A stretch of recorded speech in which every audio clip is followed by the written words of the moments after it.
Hello YouTubers and hunters, and welcome to my top 10 advanced tips and tricks on Monster Hunter World. Now I'll try and keep this video as short as possible to help save you guys some time and for you to get back to hunting. Today you may already know about some of the tips and tricks, but I've tried my best to abbreviate and expand on some of the tips that have already been known about, while some of them you may not know about. Starting out at number 1, we have the Radial Menu. Now the Radial Menu can be a complex system, but just as a heads up, you can actually set a quick crafting option up on the menu. I have done this myself for things like flashbangs and traps to save time instead of having to go into the pause menu to do it. Another quick tip with the Radial Menu, remember any changes made to the menu must be saved onto your loadout option in your item box, otherwise when you change your loadout it will change the Radial Menu to what was saved on that option. Last little tip for the Radial Menu, make sure to go over to the system options and then in controls change the Radial Menu and the item control settings to type 2. You will thank me later. Number 2, wedge beetle. I don't know how many times I've been trying to climb Coral Highlands and seen players not using the wedge beetles. Use your slinger to grapple onto a beetle. This can help speed up the traverse of many walls. There are so many scattered around the map. Not only can you grapple once onto a beetle, but you can chain combo the slinger to swing away and move even faster. Another tip for this is mounting monsters. If you're a greatsword user and have a beetle nearby, take advantage and grapple onto, get as many chances to mount the monster as possible. Number 3. Mounting monster after guides have gone. As you progress through Monster Hunter World, eventually you will get to a point where the guide tips what to do when mounting a monster disappear. Don't worry, all you need to look out for whilst galloping around is the borders of the screen turning red. This is an indication that you need to hold R2 to not lose stamina at a fast rate. Also at the top right actually highlights what is needed to be pressed at that time, making it simple again. Number 4, holding the gather button is faster. Now I do apologise if this doesn't come as a surprise, but actually holding down the circle or B does gather the materials faster than spamming the button.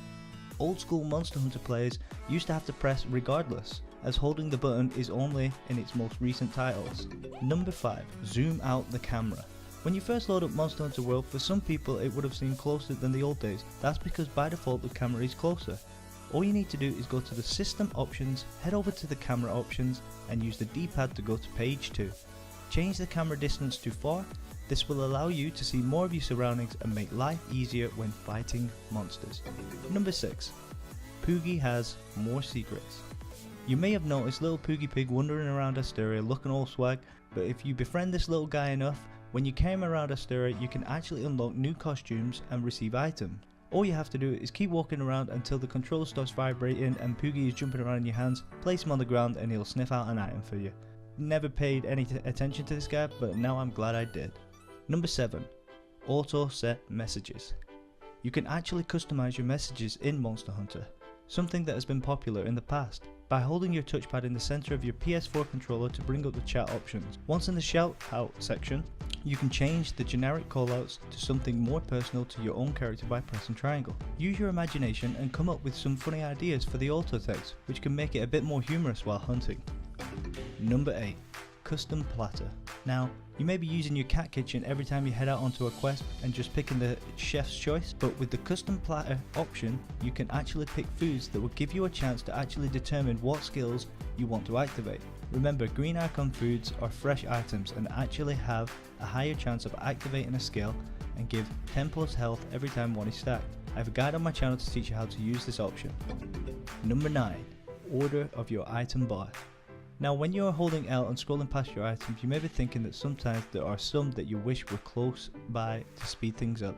Now in Monster Hunter World you can actually go to the item pouch in the start menu and press triangle to enter a customized bar option. This allows you to rearrange the items into the best order. Remember, your starting position is always to the right of the empty space. Number 10, aim cursor too fast.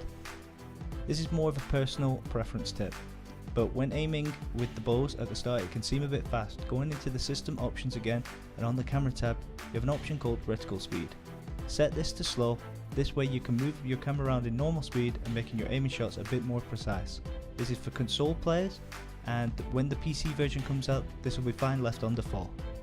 Now that brings me to the end of the video. I hope at least one of these tips helps you out. I really hope they do. Like always, I love to create videos on Monster Hunter and any support is greatly appreciated. Thanks guys, thanks for watching and peace out.